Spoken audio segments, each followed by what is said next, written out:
ایک نصیحت آ گئی ہے۔ وَشِفَاءٌ لِّمَا فِي الصُّدُورِ،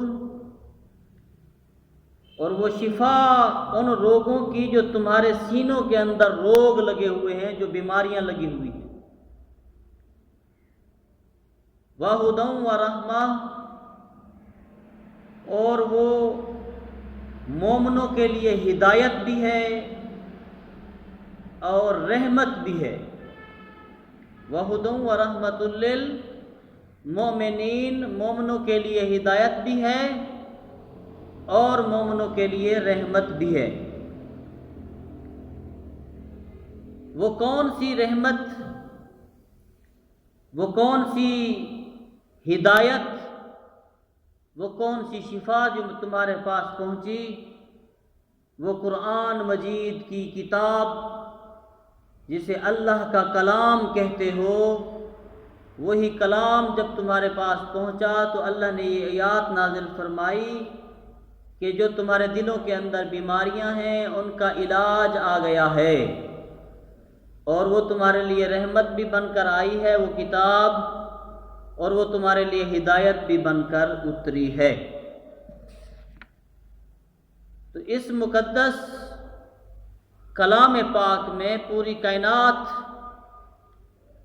سے انسان کو مخاطب کر کے اللہ نے فرمایا، اے لوگو، تمہارے رب کی طرف سے نصیحت، تمہارے رب کی طرف سے رہبر، تمہارے رب کی طرف سے رہنمائی آ گئی ہے، اور تمہارے دلوں کے اندر جو بیماریاں ہیں ان کے لیے پیام شفا ہے، جو علاج ہے یہ مقدس کتاب قرآن مجید، قرآن حکیم، فرقان مجید، فرقان حمید۔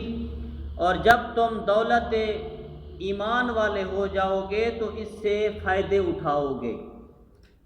جب تک تمہارے اندر ایمان نہیں، تم اس کتاب سے فائدہ نہیں اٹھا سکتے۔ پھر اس کے بعد فرمایا کہ یہ وہ کتاب ہے جو تمہیں اندھیروں سے نکال کر روشنی کی طرف لائے گی۔ یہ وہ کتاب ہے جب تم بھٹک جاؤ گے، غلط راستوں میں چلو گے، پھر غلط راستوں سے تمہیں نکال کر سیدھے راستوں پہ چلائے گی۔ اور یہ وہ کتاب ہے جو فیضان بانٹتی ہے، جو دلوں کا زنگ دور کرتی ہے، جو تمہیں سیدھے راہ دکھاتی ہے۔ اور یہ اس کلام مقدس کی عظمت سمجھنے کے لیے اول جو اصول ہے وہ یہ ہے کہ اس کلام کی اگر عظمت سمجھتے ہو تو غور کرو یہ کلام کس کا ہے۔ جب غور کرو گے تمہیں اللہ کی ذات نظر آئے گی، وہ جبار بھی ہے، وہ قہار بھی ہے، وہ غفور الرحیم بھی ہے، وہ واللہ علی کل شیء قدیر بھی ہے، اور وہ وَهُوَ العلی العظیم بھی ہے۔ اسی کی شان کو جب دیکھو گے کہ اللہ کی ذات اعلیٰ اور اس کی ذات بالا، اور اللہ تبارک و تعالیٰ کی ذات سبحان، اور اسی کی ذات ذیشان، اور اسی کا کلام جو اللہ تبارک و تعالیٰ نے تمہیں نعمت بنا کر اللہ کی ذات نے تمہیں عطا فرمایا، جس طرح اس کی ذات اعلیٰ ہے اسی طرح اس کا کلام بھی اعلیٰ ہے۔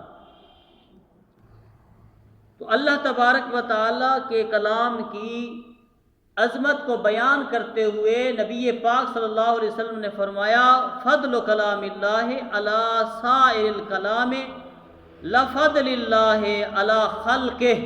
اللہ تبارک و تعالیٰ کے کلام کو تمام کلاموں پر فضیلت ہے، جیسے خالق کو مخلوق پر فضیلت ہے، اسی طرح اللہ کے کلام کو تمام مخلوق میں فضیلت ہے۔ اللہ تبارک و تعالیٰ نے قرآن مجید سورۃ فاتحہ کے بعد سورۃ بقرہ جب شروع کی تو قرآن کی عظمت شروع میں ہی بیان فرما دی۔ اللہ فرماتا ہے الف لام میم ذالک الکتاب لا ریب فیہ ھدی للمتقین، یہ وہ شان والی کتاب ہے جس میں شک و شبے کی کوئی گنجائش بھی نہیں، اور فرمایا کہ ہدایت والوں کے لیے، پرہیزگاروں کے لیے اس کے اندر ہدایت ہے۔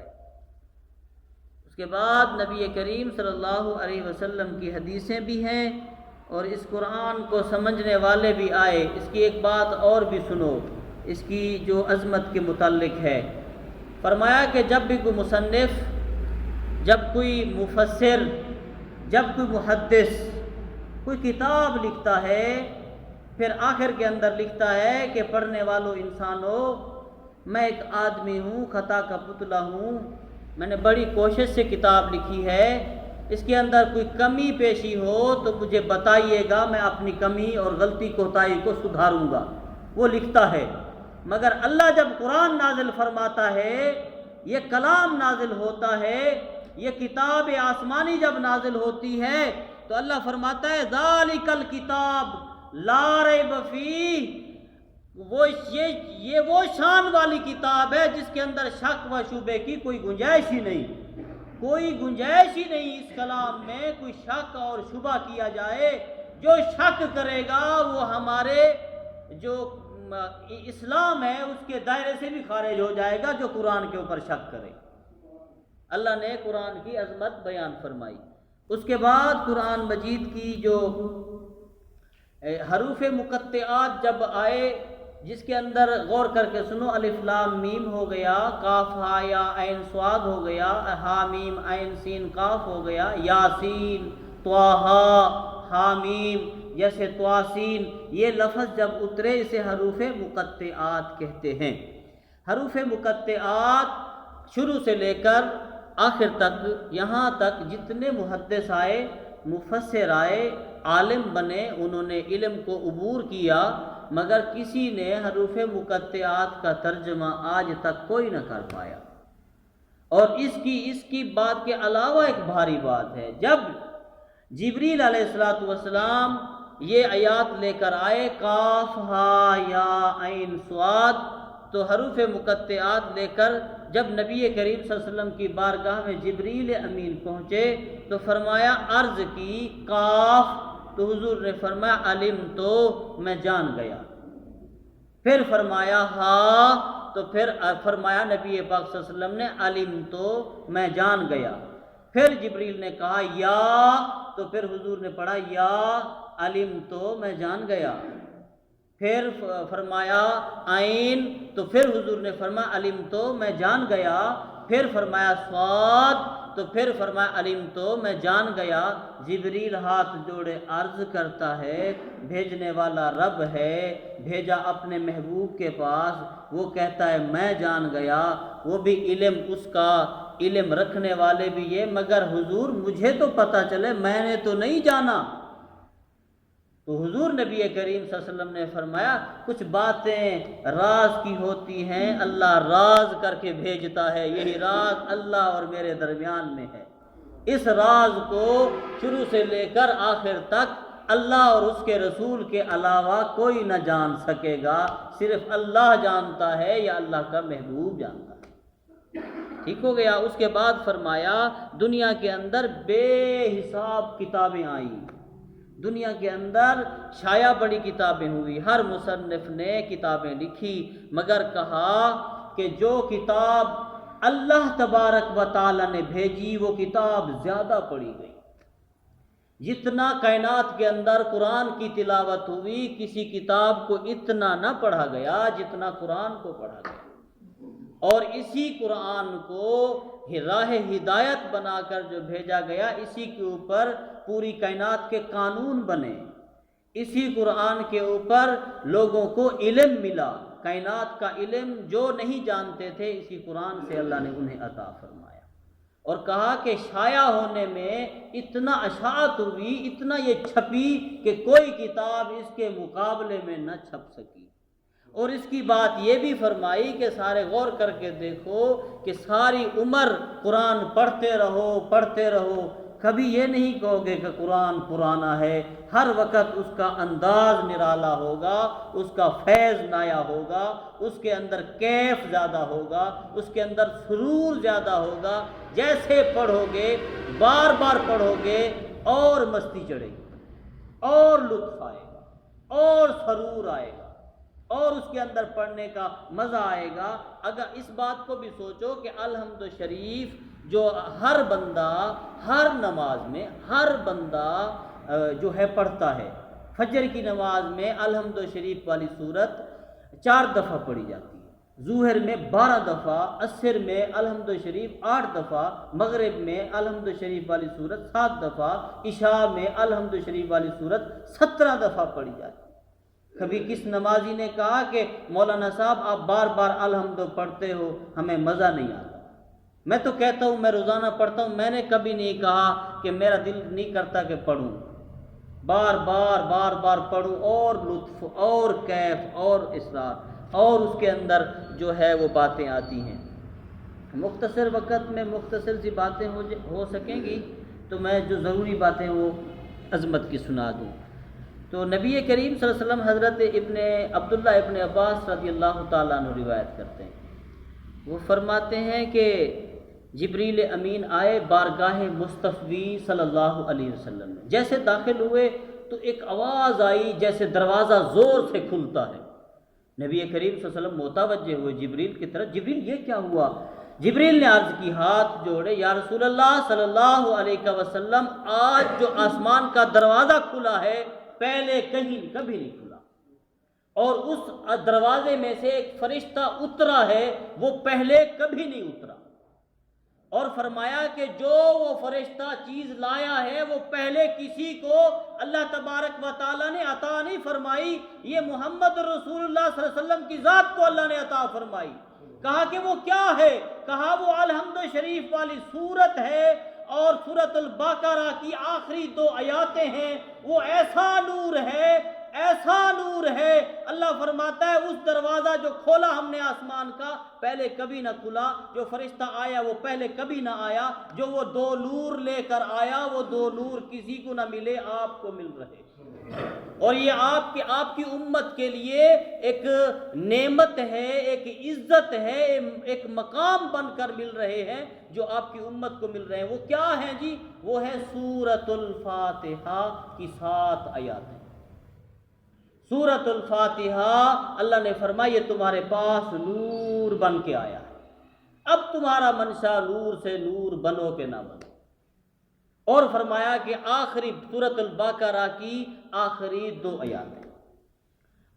آیاتیں سورۃ البقرہ کی جب میں صبح فجر میں پڑھتا ہوں تو میرا دل کرتا ہے کہ میں دھاڑا مار کے دوں، اتنا اس کے اندر فیض اور نور بھرا ہوا ہے۔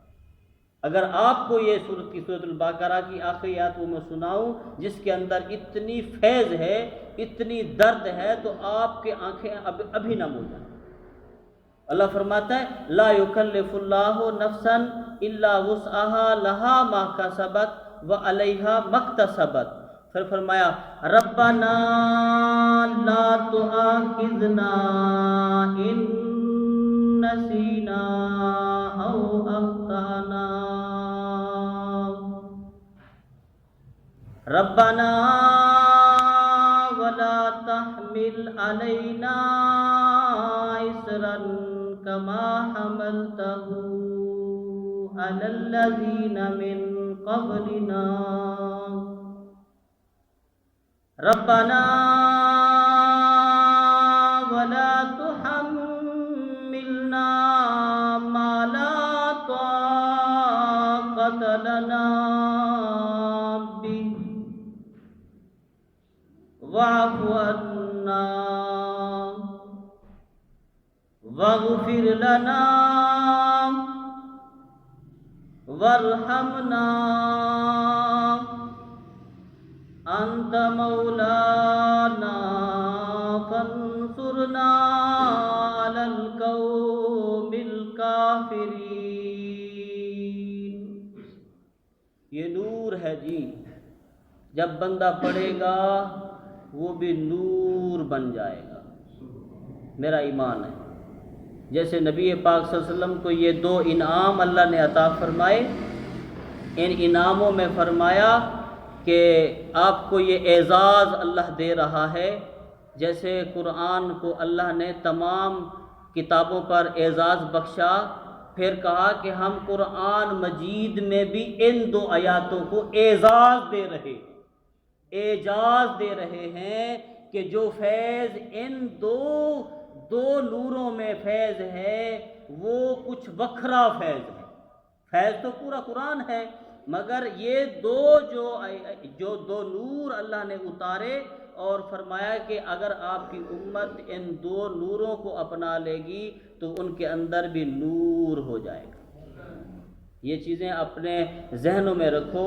یہ ایسی ہے کہ اس کے ذریعے پھر یہ بھی فرمایا نبی پاک صلی اللہ علیہ وسلم نے کہا کہ اس کے ذریعے سورۃ الفاتحہ الحمد شریف جو ہر نماز میں پڑھتے ہو، اور سورۃ البقرہ کی آخری 2 آیاتیں جو اللہ نے نور جنہیں کہا، یہ اگر پڑھ کے کچھ بھی مانگو گے خدا عطا فرما دے گا، اللہ عطا فرما دے گا. اور آخر میں کہوں گا، حدیثیں تو بہت ہیں، لمبی ہو جاتی ہیں، جو کہا کہ خیرکم من تعلم القرآن وعلمہ، کہا کہ تم میں سے بہترین وہ ہے جو قرآن پڑھے. جو قرآن پڑھے وہ تم میں سے بہترین ہے. اگر جو بندہ پڑھے وہ اپنے آپ کو بہترین سمجھتا ہے، سوچو، تھوڑی فکر کرو. جو بندہ قرآن پڑھتا ہے وہ کیا کہتا ہے کہ میں بہترین ہوں؟ میں کہتا ہوں وہ خود نہیں مانتا اپنے آپ کو کہ میں بہترین ہوں. وہ کہتا ہے یہ دولت مند جو ہے نا، اس کے پاس پیسے، یہ بہترین ہے. اس کے پاس اس کی کوٹھی کا گیڑ اچھا، یہ بہترین ہے. جو قرآن پڑھتا ہے، جسے اللہ نے توفیق دی ہے، وہ اپنے آپ کو بہتر نہیں سمجھتا. اور جو قرآن پڑھاتے ہیں وہ خود اپنے آپ کو بہتر نہیں سمجھتے. جیسے نبی پاک صلی اللہ علیہ وسلم نے فرمایا کہ بہتر تو وہ ہے جو تم میں سے قرآن پڑھے، اور جو بہتر وہ ہے جو پڑھائے، جو سیکھے اور سکھائے. اس سے بہتر تو اور کوئی نہیں ہے. مگر ہم اپنے آپ کو قرآن پڑھنے والے بہتر نہیں سمجھتے. کیوں نہیں سمجھتے؟ یہ تو اللہ کی توفیق ہے. خدا نے قرآن سے لوگوں کو دور کر دیا. گھروں کے اندر پڑا ہے قرآن، سالوں توفیق نہیں ہوتی کہ کھول کے دیکھیں. اور نبی پاک صلی اللہ علیہ وسلم نے فرمایا کہ جو بندہ گھر میں قرآن نہیں پڑھتا اس سے رحمت اور برکت دور ہوتی چلی جاتی. اور جو بندہ گھر میں قرآن پڑھتا ہے اس کے گھر کے چھت کے اوپر ایک نور کا خیمہ لگ جاتا ہے، وہاں فرشتے اترتے ہیں. جو بندہ گھر میں قرآن پڑھتا ہے اس گھر کے اندر برکت کی کئی قسمیں ہیں، ہر قسم کی برکت آتی ہے. اور رحمت کی بھی قسمیں ہیں. اس رحمت کی قسموں کو دیکھو تو پھر اس طرح بھی سوچ سکتے ہو کہ جب تک آنکھ کھلے اللہ نہ چاہے دیکھ سکتے ہو، زبان ہو خدا نہ چاہے بول سکتے ہو، کان ہو خدا نہ چاہے سن سکتے ہو. یہ رحمت کی قسمیں ہیں. کانوں کے اوپر بھی اللہ کی رحمت، آنکھوں پر بھی اللہ کی رحمت. دل دھڑکنا چھوڑ دے، بس سمجھو ہارٹ اٹیک ہو گیا. ایسی مشین خدا نے لگائی، شروع سے لے کر آخر تک دھڑک رہی ہے. اس کو کہاں سے کرنٹ مل رہا ہے؟ سوچا ہے کبھی کیسا آٹو سسٹم ہے؟ خود بخود دھڑکتے جا رہا ہے، پورے جسم کو سپلائی دیتے جا رہا ہے. خون رک جائے بندہ ختم. نعمتوں کو دیکھنا چاہو گے شمار نہیں کر سکو گے. پھر آخری بات ہے، یہی بات کر کے ختم کرتا ہوں. کہا کہ جب جس بندے کے دل کے اوپر نا زنگ چڑھ جائے اور وہ کہے کہ میرا زنگ جو ہے وہ لتھ جائے اور میرا دل کرے کہ میں نماز پڑھوں، قرآن پڑھوں، تو میں یہی کہتا ہوں کہ وہ قرآن کی تلاوت کرے. نبی پاک صلی اللہ علیہ وسلم نے فرمایا اس کا دل ستھرا ہو جائے گا. اللہ تبارک و تعالی میرے ٹوٹے پھوٹے الفاظ قبول فرمائے.